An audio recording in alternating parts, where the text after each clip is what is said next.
Assalamualaikum warahmatullahi wabarakatuh. Selamat pagi, bertemu lagi dengan saya, Eli. Nah, hari ini kita akan belajar mengenai beberapa surat menyurat di dalam sebuah perkantoran atau yang disebut dengan korespondensi atau tata cara surat dan menyurat. Nah, sebelum kita berbicara tentang jauh masalah surat menyurat, ada surat niaga, ada surat bisnis, ada surat formal, non formal dan lain-lain, bahkan ada surat rahasia.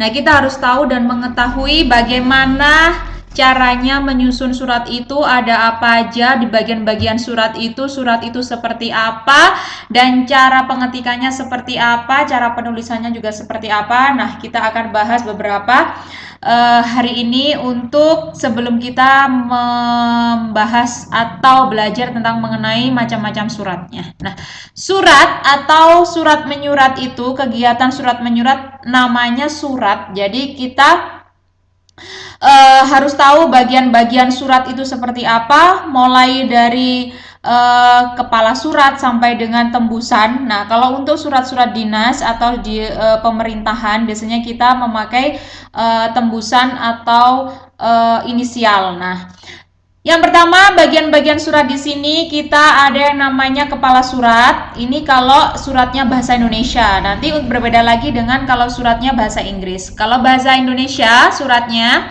itu ada yang namanya kepala surat. Kalau di bahasa Inggris ada yang namanya letterhead. Letterhead atau kepala surat. Nah, ada yang namanya tanggal surat, ada nomor surat atau number of the letter, ada lampiran. Kalau di Indonesia ada lampiran, kalau di bahasa Inggris atau di Inggris tidak ada yang nama lampiran, lebih ke number, baru setelah itu enclosure. Nah, perihal surat atau hal surat mengenai tentang apa surat itu dan isinya seperti apa, nah itu tercantum dalam perihal surat. Yang selanjutnya ada alamat dalam. Jadi alamat dalam ini adalah alamat yang dituju surat itu diperuntukkan untuk siapa. Dan ini lebih ke orangnya. Jadi untuk alamat dalam ini lebih ke alamat untuk orangnya. Misalnya kepada yang terhormat kepala bagian, kepada yang terhormat bapak atau ibu, kepada yang terhormat ke siapa. Nah, itu ya, itu alamat dalam. Nah, kalau untuk alamat luar adalah alamat yang tercantum di bagian amplop surat. Nah, di luar. Nah, itu lebih kepada nama perusahaannya atau nama dinasnya, biasanya seperti itu. Dan untuk alinianya dalam surat itu ada alinea salam pembuka, isi surat, salam penutup. Salam pembuka di sini kalau misalkan kita menggunakan surat formal yaitu dengan kata-kata dengan hormat. Dengan hormat. Ya.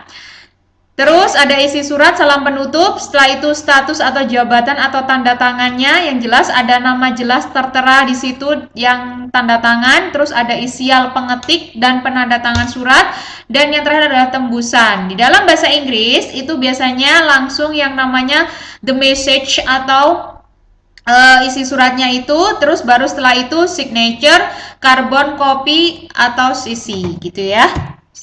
Nah, ini salah satu contoh bagian-bagian dari surat. Yang pertama, nomor 1 di sini ada nomor surat.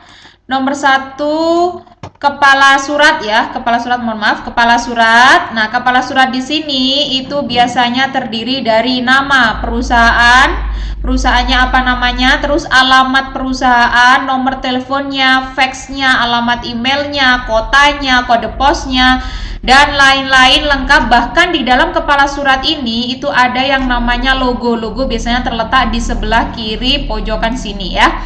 Ini adanya logo. Dan yang kedua ada yang namanya tanggal. Nah, tanggal di sini ada tanggal dikeluarkan surat tersebut. Kalau untuk dikirim pada tanggal berapa. Nah, biasanya ada yang mencantumkan dengan perihal nama kotanya, setelah itu diikuti dengan tanggal. Tapi kalau untuk surat formal biasanya tidak usah mencantumkan nama kota ya. Misalkan Malang 2 Maret 2020, berarti Anda tidak usah menggunakan kata Malang. Jadi Anda cukup menggunakan langsung ke tanggal surat yaitu 20 Maret 2020 gitu ya. Dan nomor 3 ada nomor surat. Nomor surat di sini berisi tentang perihal surat. Nah, yang tercantum di dalam buku indeks tersebut. Nanti kita mempelajari tentang buku indeks ya di dalam nanti file mailing. Nah, ini kita belajar tentang surat menyurat dulu. Surat menyurat ada nomornya nomor berapa, nomor dikeluarkannya surat. Ada kodenya nanti dan ada tahunnya, bahkan bulannya surat itu dikeluarkan atau diketik. Nomor 4 ada lampiran, lampirannya bisa berupa 1 eksemplar atau 1 lembar atau 1 jilid, nah kan macam-macam. Dan nomor 5 ada di sini perihal atau hal, biasanya disingkat hal. Hanya ini berisi tentang isi utama pokok surat tersebut. Nah ya, tentang apa? Nomor 6 ada alamat, tentunya di sini ada alamat dalam. Alamat dalam di sini ditujukan kepada siapa? Misalnya kepada yang terhormat Bapak bla bla bla, di mana jalannya, alamatnya, kotanya dan lain-lain.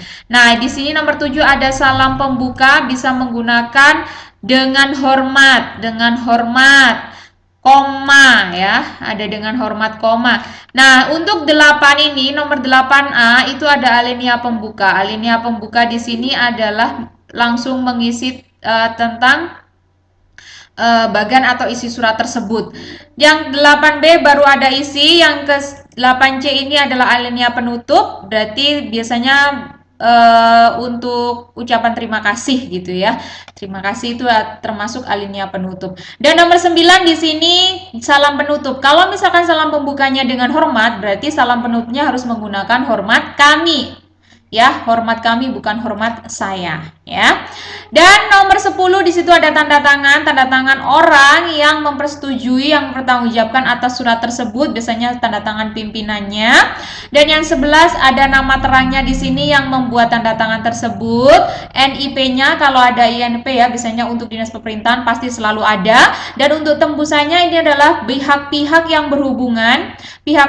berhubungan dengan surat tersebut, misalnya tembusan untuk kepala, tembusan untuk bagian ini, dan lain-lain. Nah, biasanya ada 3-4 orang yang bersangkutan mengenai tentang surat tersebut.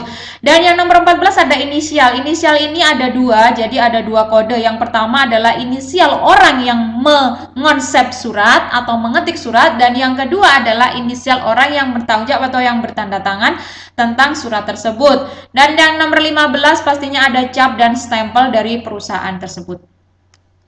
Nah, untuk selanjutnya adalah ada bentuk-bentuk surat. Yang pertama kita belajar bentuk surat lurus penuh atau full block style.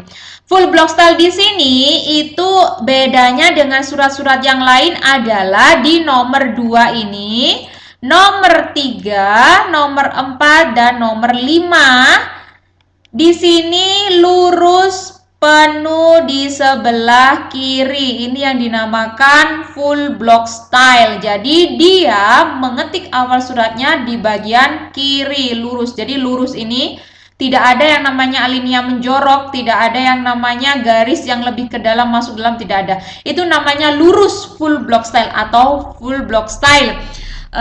Lurus penuh ya. Dan yang kedua adalah bentuk block style atau bentuk lurus. Yang membedakan di sini adalah nomor 3 dan nomor 5. Nomor 3 di sini adalah tanggal surat. Nomor 5 di sini biasanya perihal. Nah, itu lebih masuk ke dalam kalau misalnya bentuknya block style atau lurus penuh. Dan untuk tanda tangan atau salam penutup ini juga dia menjorok ke dalam, yaitu lurus dengan tanggal. Itu jangan lupa ya. Jadi cara pengetikannya adalah tidak sembarangan. Untuk salam penutup atau untuk nama tanda tangan dan NIP di sini itu lebih lurus ke nomor 3 atau cara pengetikannya lurus.